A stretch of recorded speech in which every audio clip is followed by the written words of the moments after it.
नमस्कार दोस्तों, आपका स्वागत है उनमें क्लासेस पर।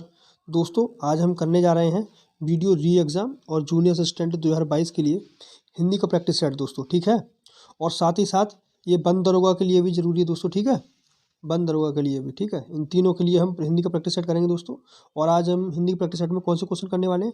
हम करने वाले हैं दोस्तों लोअर पीसीएस की परीक्षा हुई थी जो ठीक है, सेकंड डे सेकंड शिफ्ट यानी कि 30 तारीख को हुई थी। सेकंड डे था ये और इसकी इवनिंग शिफ्ट थी, ठीक है। उसके क्वेश्चन करने वाले हैं दोस्तों हम, ठीक है। सारे क्वेश्चन दोस्तों प्रीवियस ईयर क्वेश्चन है दोस्तों।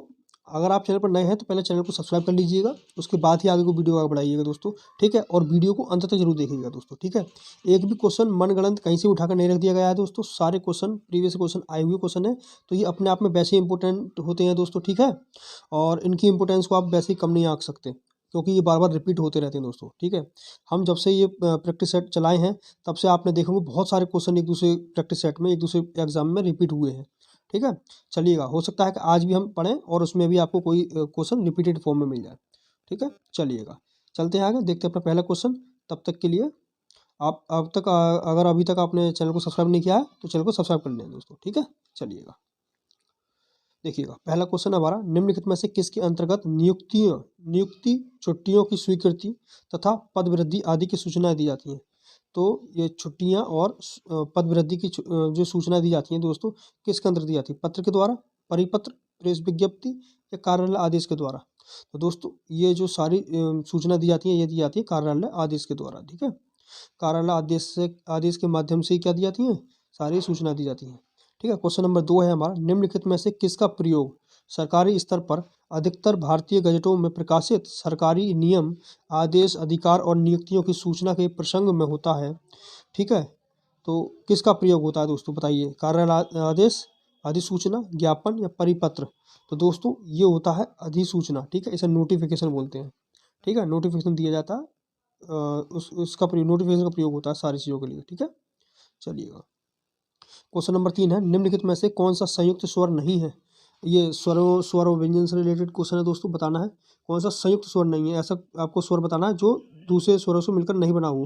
तो जो ऐसा आंसर है हमारा ऑप्शन सी है, ऊ है, ठीक है। ये संयुक्त स्वर नहीं है दोस्तों, ठीक है। क्योंकि ये कैसे स्वर में आता है? ये दीर्घ स्वर में आता है। कैसा स्वर है? ये दीर्घ स्वर है, ठीक है। चलिएगा, क्वेश्चन नंबर 4 है हमारा दोस्तों, निम्नलिखित में से कौन सा वर्ण दंत्य नहीं है? तो यहाँ पर जो इन सब में आंसर है ता, द, ला और या, इन सब में जो दंत वर्ण नहीं है वो है या। जो ऑप्शन डी हमारा बिल्कुल राइट आंसर है।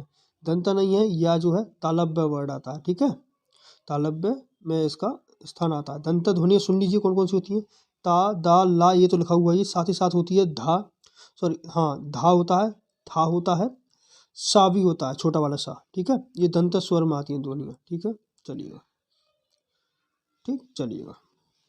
अगला क्वेश्चन है क्वेश्चन नंबर 5, संयोग में किस उपसर्ग का उपयोग हुआ है? संयोग में, तो संयोग में समयोग होता है दोस्तों, ना कि सन होता है, ठीक है। आप कंफ्यूज नहीं हो जाए इस चक्कर में आपको बता रहे हैं। और उसका ऑप्शन बिल्कुल सही है, ऑप्शन ए, ठीक है। ना ही ये आएगा और ना ये आएगा, तो इसका तो मतलब है नहीं, तो वैसे ही गलत है, ठीक है। ऑप्शन ए हमारा बिल्कुल सही ऑप्शन है हमारा।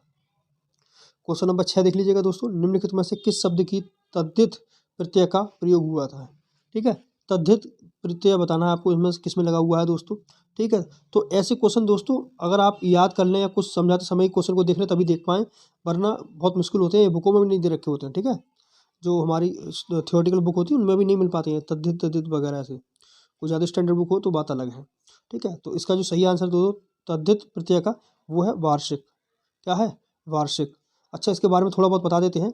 संज्ञा, सर्वनाम तथा विशेषण के अंत में लगने वाले प्रत्यय को क्या कहते हैं? तद्धित प्रत्यय कहा जाता है। तद्धित प्रत्यय के मेल से बने शब्द को तद्धितांत बोलते हैं, ठीक है। तो दोस्तों यहाँ पर वार्षिक में कौन सा प्रत्यय यूज हुआ है फिर? तद्धित प्रत्यय। और इन तीनों में कौन सा प्रत्यय है? इन तीनों में है कृत प्रत्यय। कौन सा प्रत्यय है दोस्तों? कृत प्रत्यय, ठीक है। चलिएगा दोस्तों, अगला क्वेश्चन हमारा क्वेश्चन नंबर 7, ठीक है। कौन सा शब्द तत्सम शब्द नहीं है? तत्सम और तद्भव में डिफरेंस दोस्तों बिल्कुल सिंपल है। तत्सम शब्द वो शब्द होते हैं जो लगभग संस्कृत की तरह लगते हैं देखने में, ठीक है। चलिएगा, जो संस्कृत से डायरेक्ट लिए गए होते हैं वही तत्सम शब्द होते हैं। और इन ऑप्शंस के आधार पर देख लीजिएगा, पार्श्व, पाषाण, पाहुना और पिटक, तो इन सब में जो तत्सम शब्द नहीं है यानी तद्भव है वो है ऑप्शन सी पाहुना। अच्छा, बाकी तीनों क्या है ये तत्सम शब्द हैं। ठीक है, चलिएगा दोस्तों अगला क्वेश्चन देखते हैं। अगला क्वेश्चन है दोस्तों एवं, एवं का तद्भव रूप क्या होगा? तद्भव रूप बताना है एवं का। तो एवं का तद्भव रूप होगा यों। ठीक है, क्या? यों। ठीक है, एवं और तथा ये नहीं आएंगे दोस्तों। ठीक है, ये इसका शब्द होगा यों। ठीक है, यों। चलिएगा, गोद लिया हुआ पुत्र के लिए उपयुक्त एक शब्द क्या होगा? दत्तक पुत्र। कहाँ लिखा हुआ है? Option B.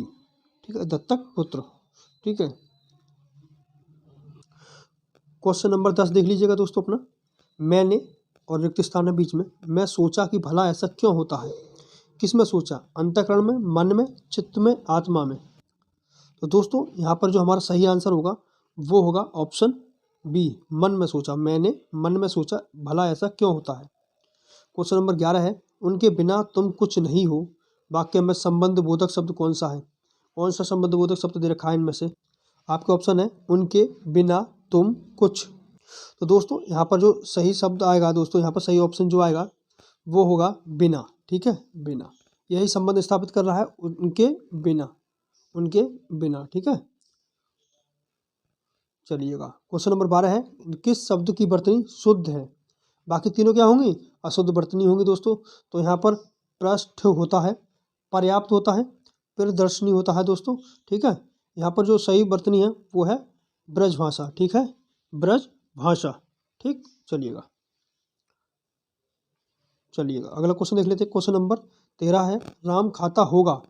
तो खाता होगा तो ये कि अगर किसी से, ये दोस्तों इस तरीके के क्वेश्चन होते हैं जैसे कोई किसी इंसान के बारे में बात कर रहा है, तीसरे पर्सन के बारे में। दो लोग आपस में बात कर रहे हैं, तीसरा जो इंसान है वो किसी और जगह है, मान लो दूसरे कमरे या दूसरी जगह है, तो उसके बारे में बताते हैं भाई वो क्या कर रहा होगा, वो कुछ खाता होगा। ठीक है, होता ही वर्तमान ही है, वर्तमान में ही, लेकिन फिर भी कैसे बोला जाता है जैसे ये भविष्य हो, वो कुछ कर रहा होगा। ठीक है, या खाता होगा। तो इस तरह की जो कंडीशंस होती हैं वो आती है संदिग्ध वर्तमान में दोस्तों। ठीक है, उम्मीद करते हैं आप समझ गए होंगे। चलिएगा, संदिग्ध वर्तमान होता है दोस्तों ये। क्वेश्चन नंबर 14 देख लीजिएगा। क्वेश्चन नंबर 14 है दोस्तों निम्नलिखित में से कौन सा भाववाच्य का उदाहरण है? भाववाच्य बताना है दोस्तों इनमें से। मैंने पुस्तक पढ़ी, पुस्तक पढ़ी जाती है, आम खाया जाता है, धूप में चला नहीं जाता। ठीक है, तो यह जो भाववाच्य का उदाहरण है दोस्तों वो है ऑप्शन डी, धूप में चला नहीं जाता। ठीक है दोस्तों, क्वेश्चन नंबर 15 देख लीजिएगा। निम्नलिखित में से शुद्ध वाक्य कौन सा है? शुद्ध वाक्य बताना है, बाकी सभी क्या होंगे? अशुद्ध होंगे दोस्तों। तो यहाँ पर आप क्वेश्चन पढ़ लीजिएगा। मैं आपका दर्शन करने आया हूँ, इस बात के कहने में किसी को संकोच ना होगा। मैं अपनी बात के स्पष्टीकरण के लिए तैयार हूँ। ऐसी एकाध बातें और देखने में आती हैं। देखिए दोस्तों, एकाध आ गया तो और बातें नहीं आएगा, फिर एकाध बात अलग बात होती है। ठीक है, चलिएगा हम सभी आंसर बताएंगे, लेकिन इसका जो सही आंसर है दोस्तों वो है ऑप्शन सी, मैं अपनी बात के स्पष्टीकरण के लिए तैयार हूँ। बिल्कुल सही है। आप पहले का देख लीजिएगा, पहले में जो सही आंसर आएगा मैं आपके दर्शन करने आया हूँ। ठीक है, आपका नहीं होगा दोस्तों, यहाँ पर आपके आएगा। ठीक है, इस बात को कहने में किसी को संकोच नहीं होगा, इस बात को कहने में। ठीक है, यहाँ पर को आ जाएगा, ये को कहने में। अच्छा, और यहाँ पर ऐसी एकाध बात, बातें नहीं आएगा, यहाँ पर बात आएगा। ठीक है, आप तीनों समझे होंगे।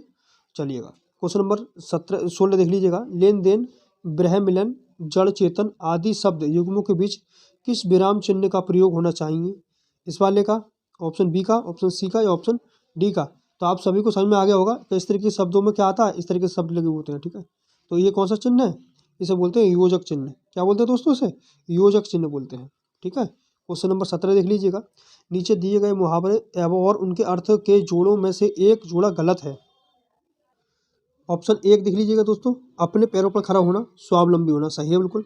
आँच न आने देना, जरा भी कष्ट या दोष न आने देना, ये भी बिल्कुल सही है। आसन डोलना, विचलित हो जाना, और यहाँ पर क्या दे रखा है? विचलित ना होना। तो यही क्या हो जाएगा हमारा दोस्तों? ऑप्शन सी सही आंसर हो जाएगा। आसमान टूट पड़ना, गजब का संकट पड़ना, ये बिल्कुल सही है दोस्तों। ठीक है, क्वेश्चन नंबर 18 देख लीजिएगा दोस्तों। आँख का अंधा, नाम नयन सुख, लोकोक्ति का सही अर्थ चुने। तो इस आँख का अंधा, नाम नयन सुख, नयन सुख, तो इसमें आएगा दोस्तों गुण के अनुरूप नाम होना, गुण के विरुद्ध नाम होना, मूर्ख होना, मूर्खों में कुछ पढ़ा लिखा व्यक्ति। तो दोस्तों इसका जो सही आंसर है वो है गुण के विरुद्ध नाम होना। ठीक है, नाम तो है तो आँख का अंधा और नाम नयन सुख है, तो बिल्कुल गुण जो गुण है उसका बिल्कुल उसके उल्टा होना। ठीक है, चलिएगा। क्वेश्चन नंबर 19 है, रचनाकार और रचनाकार कौन सा युग्म सही नहीं है? तो रचना दे रखी है, तुलसीदास रामचरितमानस बिल्कुल सही है। कुतुबन मृगावत बताइए दोस्तों, सही है ये भी। जैसी पद्मावत ये भी बिल्कुल सही है, मलिक मोहम्मद जैसी नाम था इनका पूरा। और ऑप्शन डी मंझन इनकी चित्रावली, ये गलत है दोस्तों। ठीक है, चित्रावली जो है शेख उस्मान की रचना है। किसकी है? शेख उस्मान की, मंझन की नहीं है।